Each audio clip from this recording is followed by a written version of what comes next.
My research has predominantly been gender history and the history of sexuality, queer history, the history of queer movements, disability and sexuality, the history of, etc. So that's my field, the history of sexuality, you might say. I think the most significant contributions in my field have been the understanding of sexual orientation, sexual identities, and also of gender identities, being a man or a woman, how they are changing over history. And that's obvious. I mean, I don't think anyone would disagree that it's very, very different to be a woman today in Sweden, say, than it was 200-300 years ago. Things are changing and people think about gender differently in different times. If we take homosexuals, which was a category that didn't exist before, but why did they burn sodomites at the stake 200-300 years ago? Why don't they do that today? How comes same-sex sexuality has been so much accepted in many places, not in all and not by everybody. I'm not saying that, but that gays and lesbians have actually gained some recognition and some rights in rather important parts of the world. Adultery was punishable by death 200 years ago, and how come it is not? Why didn't women have the right to vote, like until fairly recently? And what happened when they got the right to vote? Did that change with the world? How did it happen when they got it? Was it their struggle? Was it social change in any way, other ways, or economical change? These are so important questions that concern everybody in humanity, actually. I think that nowadays, the most significant global change we see today is the transgender turn in culture, in politics, legislation, etc. And to look back, the Judeo-Christian religion has been very, very negative to any kind of gender bending or crossing gender boundaries, of questioning what is to be a man or a woman. There are stories that the European conquistadors killed all the Native Americans they found. They considered what we would today call transgender people, because in other cultures there have been, in not all cultures, but in many cultures, there have been a place for intersex individuals, transgender people in different ways. So what's happening now? Since the last 20 years or so in the Western world and globally, more and more people say that, no, we want you to rewrite the laws. We want you to make room for us in society because we are there. We are the people who are not comfortable with your kind of gender sort of division between the genders and definition of what it is to be a man or a woman, or your insistence on that you must be either a man or a woman. So I think that is the most pressing research question right now. What will happen with this, and how will that influence society, our institutions, our thoughts, our way of thinking about politics, about culture, about child rearing, what have you? And some people think that these changes are because a small number of queer scholars are sitting in their chambers writing very difficult texts about it. And of course it's not that way. This comes from somewhere else. This is something happening now that the queer scholars are trying to understand. But of course I do have a political agenda. I think all good researchers want to change the world with their research. And of course I want my research to be used to make the world a better place. And actually I am rather optimistic, because if I look at my own life, when I grew up, there were military dictatorships all over Southern Europe, in Latin America, in Asia, in Africa. And I don't think that the world is perfect now, but it's so much better than it was when I grew up in the 60s, 70s. I do see that there are a lot of problems now. There are sort of populist movements on the march. There are sort of challenges to liberal democracy, to gay and lesbian rights, etc., transgender rights. But I take comfort in that most people are not fascists. That historically, no fascist party have ever got more than, let's say, 32% of the votes, I believe it was in Germany in 1933, in a reasonably democratic election. So the 70%, if all the other 70% could sort of agree on what we think are the most important things and pull a little bit in the same direction, I think the world will become better, actually. The most important contribution of feminist and gender research in political economy has been to visibilize the invisible labor. And as Nancy Fraser would call it, the hidden abode of production. And this invisible labor is mostly done by women, migrants, and people who are involved in social reproduction. And social reproduction involves activities such as housekeeping, care work, taking care of elders and children. Without these activities, the economy will not be able to function because it will not have productive, healthy workers. My research deals with work in the informal economy. It is often called the shadow economy or the gray economy. People who work in the informal economy do not have social securities such as a regular income, health benefits, or sick leave or parental leave. I'm interested in looking at the material and immaterial value that workers in informal economy create. Even though it may seem that the informal economy is far away from the formal economy, it is actually an important part of national and transnational economies. Today, as the capitalist economy is structured, care and social reproduction is often outsourced and privatized, which results in a chain of care work and caregivers who are mostly women, migrants, and people coming from underprivileged classes who provide care services for the privileged classes. Now, with rapid globalization and rise of technology, gender scholarship reminds us that everything we own and everything we use on a daily basis is not only produced, assembled, and shipped from all across the globe, but it is often also produced under harsh conditions, is gendered and exploitative. Even though it may seem that we are living in a post-colonial political era, the production machinery is very much based on neocolonial lines. So, for example, the global south produces more and the global north consumes more. And then the global south recycles what the global north consumes. So in that sense, it's very much like the colonial times, because the global south is a big market for northern brands, and it is also a source of resource extraction. Feminist and gender studies intervention into political economy has shaped the welfare state.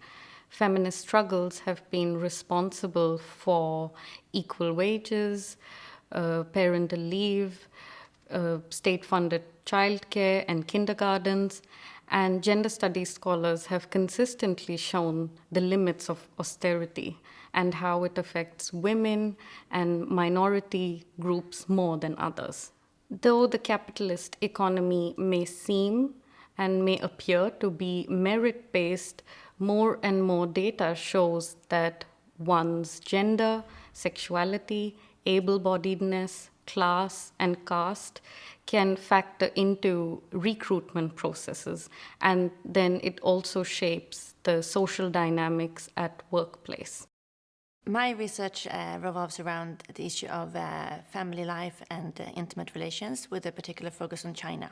Gender matters in my field of research because it offers a critical lens through which one can study inequalities and power relations, and not only between women and men, but also in terms of structural inequalities and multiple sources of inequalities, where class matters, ethnicity, age, generation, sexuality, and so on. I studied the phenomenon of son preference, which means that some families in the Chinese context prefer sons over daughters.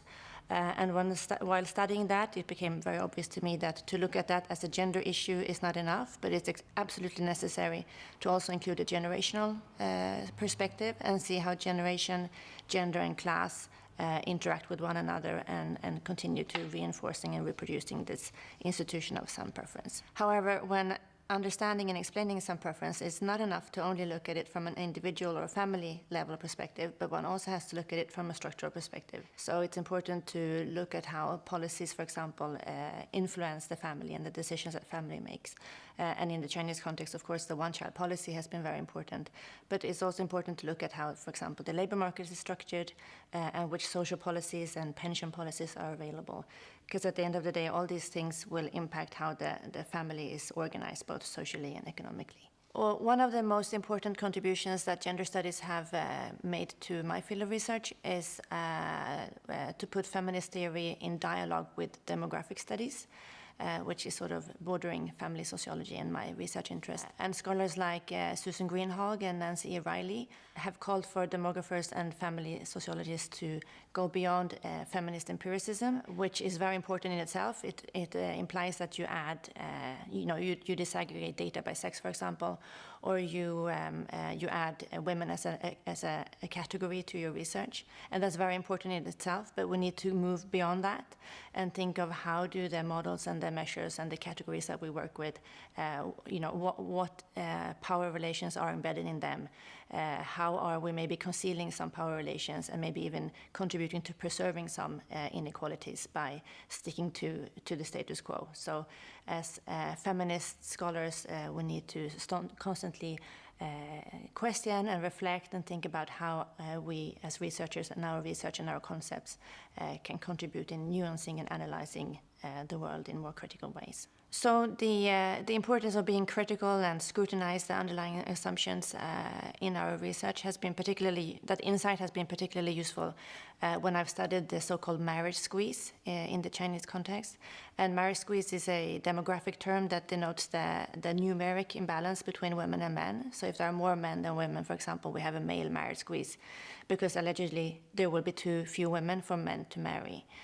But if you scrutinize this assumption and this sort of measure from a critical gender perspective, you can easily see that, well, actually, this marriage squeeze concept rests upon the idea that, first of all, everyone is a woman or a man. Like it's a binary understanding of sex, which gender studies and anthropology have for a long time questioned whether this is so for everyone. Secondly, it rests on the assumption that everybody wants to marry somebody of the opposite sex, so it's a heteronormative concept. And it also rests on the assumption that everybody wants to get married, which we also know from many contexts of the world, both historically and contemporarily, that's not the case.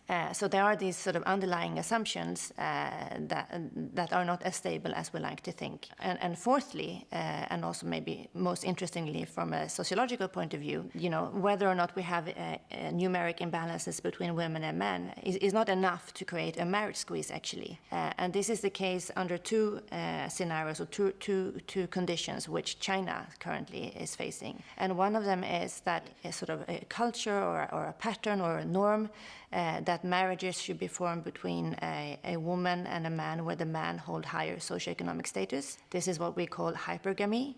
So if women marry hypergamously, that means that men at the bottom of the socioeconomic pyramid, if you like, tend to fall outside of the marriage market, whereas women at the higher end also tend to fall out. So you can effectively, if you have a very classed society where inequalities are very large, then you're likely to have a situation where men typically in remote and rural areas find it hard to find a partner, and you have women mostly in urban areas and who are well educated and maybe hold good jobs, and then it's harder for them to find a man in this hypergamous expectation that is often placed on that. So in China, yes, we have a problem that there are too many men and there are too few women, but there are also massive problems with inequalities, both regionally, but also between individuals in terms of income and wealth distribution. So it's not only about numbers, it's about how gender is constructed, it's about how sexuality is constructed, and it's about how a society is classed that implicates how unions or forms and marriages are made. I would say that studies of gender and gender relations are really central to what I do, and they actually have been for, about 40 years now. And if I think about the areas that I've been involved in, I think there are three really big areas. The first one is really around gender and organisations, and how gender works within workplaces, within factories, within universities even, right? And that is a sort of fairly obvious, I think, issue.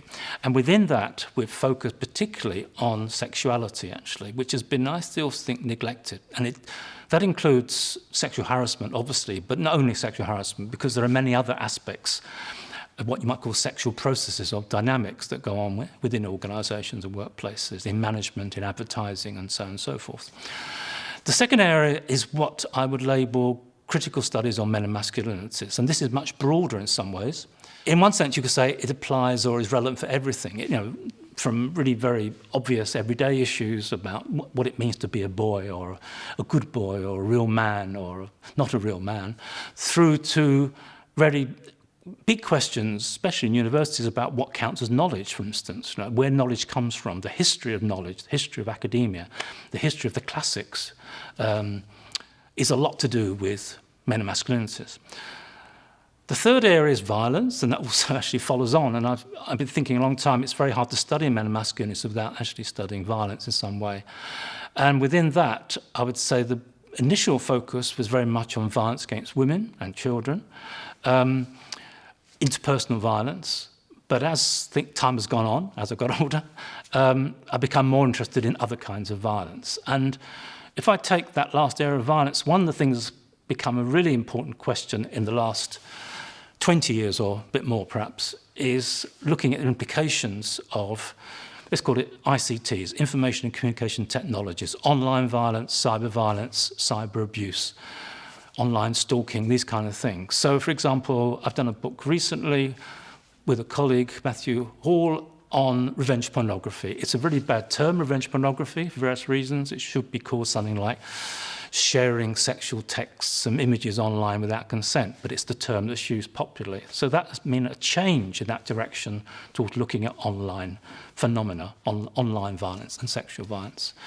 In terms of men and masculinities, that's also changed in the last 20 years, in my mind. There's been a move, and this has affected my work a lot, from doing local studies, ethnographic studies so-called, looking at issues transnationally, and what I would call transnational patriarchies. Patriarchies aren't just local or national.